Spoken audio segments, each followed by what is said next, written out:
Pioneer Bengal, বাণিজ্যে বসতে বাঙালি।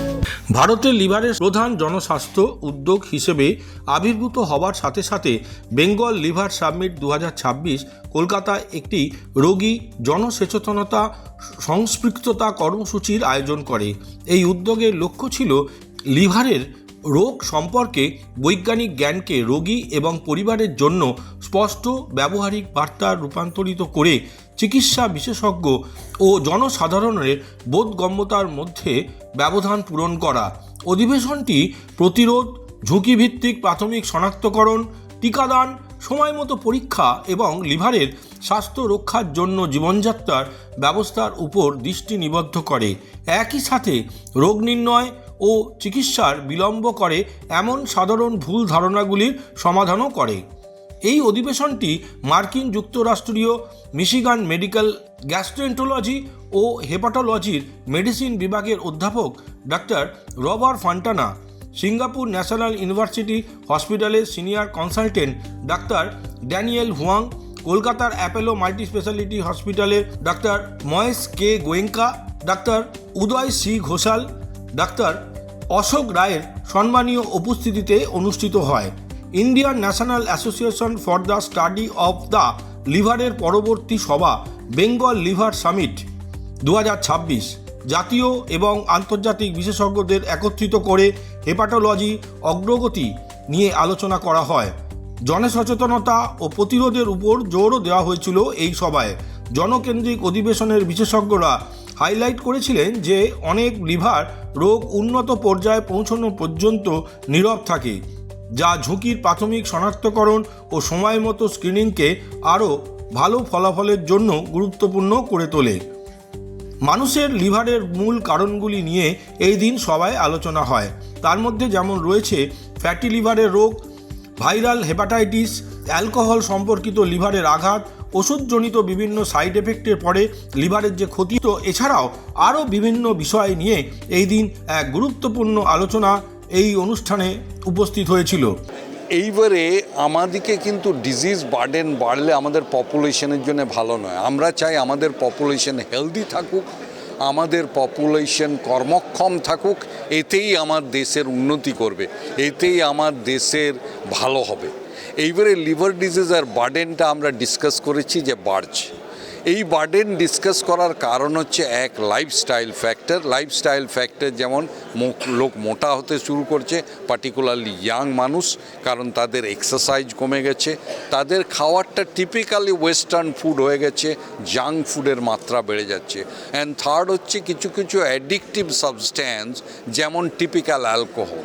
যদি আমাকে জিজ্ঞেস করেন লিভারের সবচেয়ে বড় শত্রুকে, লিভারের সবচেয়ে বড় শত্রু হচ্ছে অ্যালকোহল, তারও মাত্রা বাড়ছে। এই তিনটে জিনিসের পরে লিভার ডিজিজের বার্ডেন বাড়ছে, আমাদের জন্য এটা ভালো লক্ষণ নয়। এর একটা লং টার্ম কনসিকুয়েন্সেস আছে। আমাদের প্রত্যেকটি ভারতীয় আমাদের দেশের সোলজার, তারা আমাদের দেশকে বিভিন্ন ফ্রন্টে এগিয়ে নিয়ে যাবেন, এবং তারা যত সুস্থ জীবন পাবেন, যত লম্বা জীবন পাবেন, তত আমার দেশের ভালো হবে। এইটা আমরা ডিসকাস করেছি।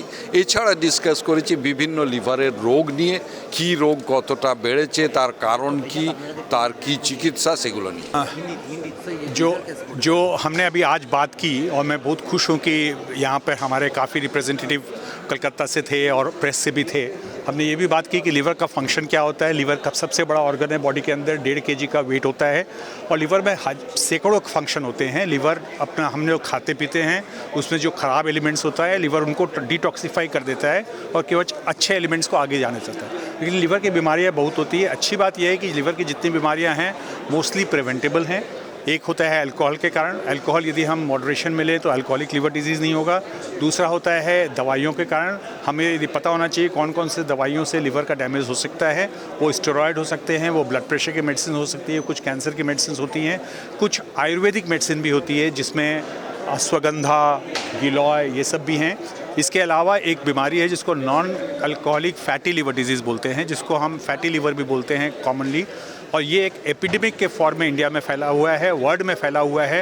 इंडिया में एक रफ एस्टिमेशन है कि 3 में से 1 को फैटी लिवर डिजीज़ है, जो कि प्रिवेंटेबल है और क्यूरेटिव भी है यदि हम इसको अर्ली डायग्नोसिस कर पाएँ तो। सर, कौन कौन चीज़ खाने से ये लीवर प्रोटेक्ट हो सकती है? पहली बात है कि हम क्या नहीं खाएं ये ज़्यादा इम्पॉर्टेंट है।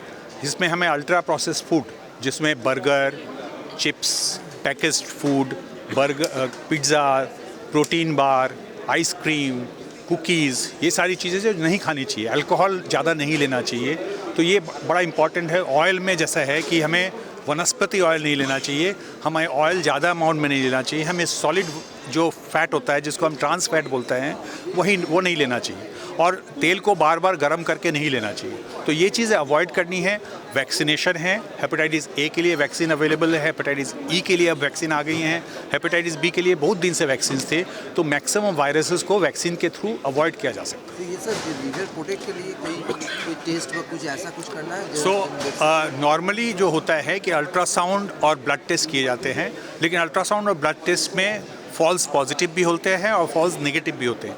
यदि किसी को एक हाई रिस्क है, हाई रिस्क का मतलब हो गया जिसको हाइपरटेंशन है, जिसको डायबिटीज़ है, जो मोटापा है, जिसको कोलेस्ट्रॉल की प्रॉब्लम है, ट्राइग्लिसराइड जिसका हाई है, उनको इसकी चांस बहुत ज़्यादा है। इसलिए उनका यदि अल्ट्रासाउंड या ब्लड टेस्ट नॉर्मल भी हो तो उसके आगे के टेस्ट करने चाहिए, जिसमें फाइब्रो स्कैन होता है, जिसमें फैट का कंटेंट भी पता लगता है, और फाइब्रोसिस जो अल्टीमेटली घातक होता है उसका भी पता लगता है। ये 2 दिन जो कॉन्फ्रेंस हुआ उसमें हम लोग को क्या मिला, नया क्या मिला? ये कॉन्फ्रेंस का 2 एलिमेंट था। एक तो है कि हम डॉक्टरों को वर्ल्ड में क्या नया हो रहा है ये डॉक्टर को बताएं। तो हमारे यहाँ करीब 500 डॉक्टर यहाँ आए थे ऑल ओवर इंडिया से, और करीब 13 लोग इंडिया के बाहर से फैकल्टी आई थी। तो हमने डिस्कस किया कि क्या एडवांसेस हो रहे हैं लिवर डिजीज़ में। ये तो हुआ मेडिकल नॉलेज की बात हुई। और दूसरा जो हम अभी जो लास्ट 1-1.5 घंटे से हम बात कर रहे हैं वो है पब्लिक अवेयरनेस की बात है, क्योंकि पब्लिक में काफ़ी मिथ हैं, काफ़ी गलत धारणाएं हैं जिनको हम करेक्ट करना चाहते हैं।